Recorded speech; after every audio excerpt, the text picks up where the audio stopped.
देश में ईंधन बचाने की अपील की जा रही है और मुझे 1100 किलोमीटर का सफर तय करना है, क्योंकि अगर इस बार मैं नहीं पहुंचा तो एक माँ की पुण्यतिथि पर उनकी तस्वीर के आगे कोई बेटा नहीं होगा। ट्रेन का रिजर्वेशन भी हमने 2 महीने पहले करा लिया था, परंतु टिकट कंफर्म न हुई। पुणे से कटनी, एक ऐसा सफर जहां में रास्ते की चिंता नहीं है। चिंता सिर्फ इस बात की है कहीं बीच रास्ते डीजल खत्म न हो जाए। नमस्ते, मेरा नाम है शांतनु और आप देखना शुरू कर चुके हैं रोड माई लाइफ हिंदी। इस वीडियो में मैं आपको सोशल मीडिया की अफवाहों नहीं बल्कि हाईवे पर और शहरों पर हकीकत में क्या स्थिति है पेट्रोल पंप पर, यह बताऊंगा। पुणे से कटनी की यात्रा हमने दोपहर 1 बजे शुरू करी और जाने के लिए ऐसा रूट चुना जिसमें हमको डीजल सबसे कम लगे, यानी पुणे, अहिल्यानगर, संभाजी नगर और फिर शेंद्रा से समृद्धि महामार्ग। यदि आप भी अपनी आवश्यकता के अनुसार सही रूट चुनना चाहते हैं तो लिंक डिस्क्रिप्शन में दिया गया वीडियो आपकी मदद कर सकता है। वैसे तो हमारी गाड़ी में इतना डीजल था कि हम लगभग 800 किलोमीटर आराम से चल सकते थे, लेकिन प्लान यह था कि हर 400 किलोमीटर पर टैंक फुल कर लिया जाएगा। हालांकि नजर हर पेट्रोल पंप पर बनी रहने वाली थी। घर के पास के लगभग सभी पेट्रोल पंप खुले दिखे और कुछ गाड़ियां भी खड़ी थीं, तो फिलहाल स्थिति सामान्य ही लगी। हमारे निकलने का समय भी अच्छा था और सड़कों पर ट्रैफिक नदारद था। हमने फैसला लिया कि पूरी यात्रा के दौरान अधिकतम 80 की स्पीड पर ही गाड़ी चलाएंगे ताकि फ्यूल इकोनॉमी बेहतर रहे। हालांकि भीषण गर्मी में एसी बंद रखने की प्रतिज्ञा ज्यादा देर टिक न पाई। ये देखो, अभी आप जैसे ये पेट्रोल पंप भी देखोगे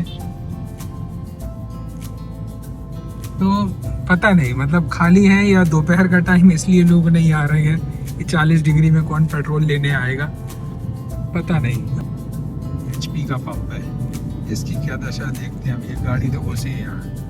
हाँ, इसके यहाँ है लाइन है, शायद CNG की होगी। हाईवे पर पड़ने वाले पेट्रोल पंप पर हमारी लगातार नजर बनी हुई थी।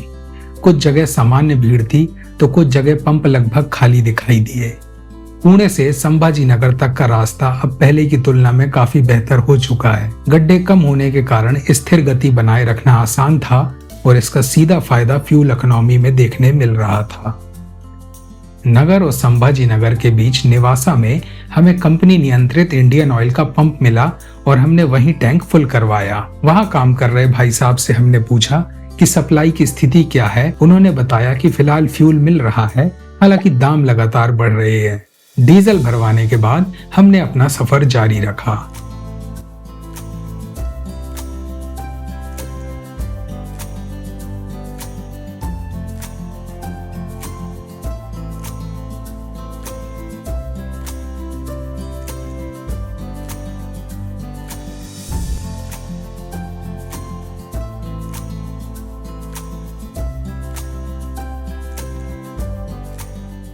शाम लगभग 6 बजे तक हम संभाजी नगर पार करके जालना रोड पर पहुंच चुके थे और यहाँ पहली बार हमें थोड़ी अलग तस्वीर दिखाई दी।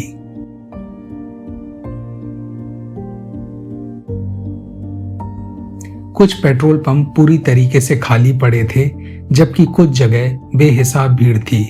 इसे देखकर हमारा यह अनुमान था कि शहर के अंदर सीमित पेट्रोल पंप पर ही सप्लाई दी जा रही है।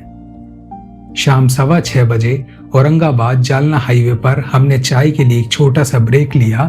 लगातार ड्राइव के बीच यह थोड़ी राहत जैसा था। शेंद्रा से हमने समृद्धि महामार्ग पर एंट्री ले ली, फिर भी अपनी स्पीड को नियंत्रण में ही रखा। धीरे धीरे अंधेरा फैल रहा था और हमें अभी भी लगभग 400 किलोमीटर का सफर तय करना था। कुछ देर बाद डैशबोर्ड पर टायर प्रेशर की वार्निंग दिखाई दी।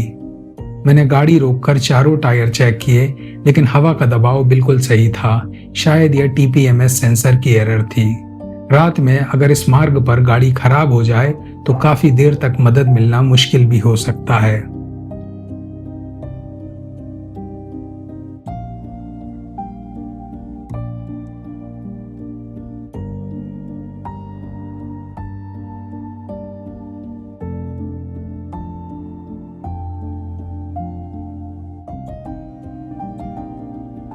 हाँ, तुम्हारी टर्न। आई से बोलो। Isaac Newton. N से मैं बोलूंगा नरेंद्र मोदी।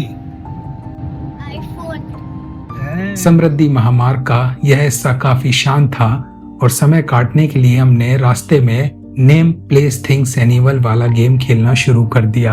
हम कोशिश करते हैं कि बच्चे को हर समय सिर्फ मोबाइल और रील्स तक सीमित ना रखें और सफर के दौरान कुछ ऐसा किया जाए जिससे ज्ञानवर्धन भी हो और साथ में मनोरंजन भी। जैसे जैसे हम नागपुर की तरफ बढ़ रहे थे, समृद्धि पर ट्रैफिक भी कम होता जा रहा था। हालांकि शुरुआती दिनों की तुलना में अब एक्सप्रेसवे पर काफी ज्यादा वाहन दिखाई देने लगे हैं। रात के लगभग 9:15 बज रहे थे और अमरावती एग्जिट पार हो चुका था। आगे एक पेट्रोल पंप दिखाई दिया, परंतु उसकी एंट्री हमसे मिस हो गई। फिर सर्विस रोड पकड़कर हम वापस उस पंप तक पहुंचे। अंदर काफी ट्रक खड़े थे और वहां डीजल पेट्रोल दोनों आराम से मिल रहे थे। उस समय थोड़ी राहत जरूर मिली, क्योंकि लगातार यही चिंता बनी हुई थी कि आगे सप्लाई कैसी मिलेगी। इसके बाद हमने अपना सफर दोबारा शुरू किया और रात लगभग 11 बजे हम नागपुर पहुंच गए। रात रुकने के लिए हमने कलेक्शन ओ में लगभग 1400 रुपए में एक एसी होटल मिल गया। सिर्फ रात बिताने के हिसाब से होटल तो ठीक ठाक था। अगले दिन के सफर की शुरुआत हमने गर्मा गर्म समोसा, पाटोड़ी और प्रसिद्ध नागपुरी तर्री पोहा के साथ की।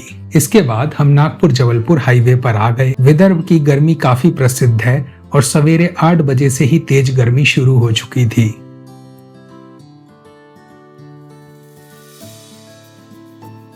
लगभग 200 किलोमीटर चलने के बाद जबलपुर से करीब 60 किलोमीटर पहले हमने दोबारा डीजल टॉपअप करवाया। यहाँ भी डीजल आसानी से मिल गया। हालांकि रेट लगातार ऊपर जा रहे थे। पेट्रोल की सप्लाई भी सामान्य ही दिखाई दी। पिछले कुछ महीनों में टोल प्राइसेस भी काफी बढ़ चुके हैं। 135 रुपए वाला टोल अब 170 का हो चुका है और 95 वाला लगभग 130 का। हालांकि हमारे पास एनुअल पास है, इसलिए हमारे लिए उतना बड़ा मुद्दा नहीं था। शाम लगभग 4:15 बजे तक हम कटनी अपने घर पहुंच चुके थे, लेकिन असली फ्यूल संकट हमें यहाँ आने के बाद समझ आया। चूंकि हमारा परिवार किसान है और खेती बाड़ी के काम में रोज डीजल लगता है, इसलिए घर पहुंचने के बाद यह जिम्मेदारी भी मेरे हिस्से में आ गई। कुल मिलाकर आसपास के 6 पेट्रोल पंप में 5 अक्सर आउट ऑफ द स्टॉक रहते थे और किसी भी एक पंप पर ही डीजल उपलब्ध होता था। डीजल नहीं है, डीजल नहीं है, डीजल नहीं है। एक पंप में किसी में डीजल आ जाता है, उसके बाद ऐसी लाइन लग जाती है ट्रकों की। ये देखो पीछे तक ऐसे लाइन लगी हुई है। इसके अलावा डीजल और पेट्रोल दोनों पर लिमिट भी लगाई गई थी, यानी एक बार में 100 लीटर से ज्यादा डीजल और 30 लीटर से ज्यादा पेट्रोल नहीं दिया जा रहा था। दूसरी तरफ हर दूसरे दिन रेट भी बढ़ रहे थे। खैर, हम जिस पुण्य कार्य के लिए कटनी पहुंचे थे वह हमने संपन्न किया। Good morning. सवेरे के बज गए हैं 4:38। लगभग एक हफ्ते बाद हमने पुणे की तरफ अपना वापसी का सफर शुरू किया और इस बार हमारा प्लान यह था कि हमें आज ही पुणे पहुंचना है। रास्ते में तो पेड़ गिर गया है और उसके तने में आग लगी हुई है। बीच में भी देखो, यदि आपको दिख रहा हो, पेड़ के बीच में आग लग के गिर गया। आई थिंक इसको किसी ने जला के गिराया है।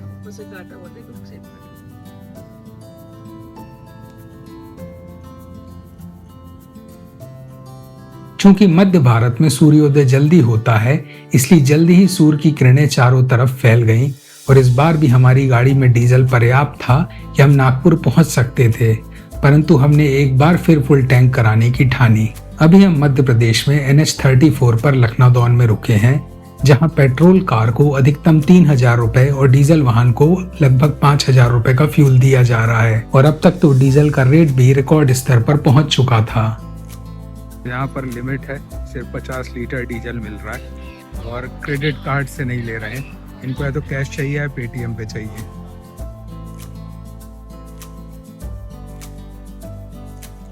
शानदार सफर का आनंद ले ही रहे थे कि तभी पेंच राष्ट्रीय अभयारण्य में एक शानदार ट्रैफिक जैम ने हमारा स्वागत किया। क्या हो गया भाई? वो बड़ा गाड़ी जा रही, घाट उतर रहा है। हाँ, बस ये लास्ट टर्न है। ठीक है, इसके बाद 5-10 मिनट में खुल जाएगा। हाँ, 5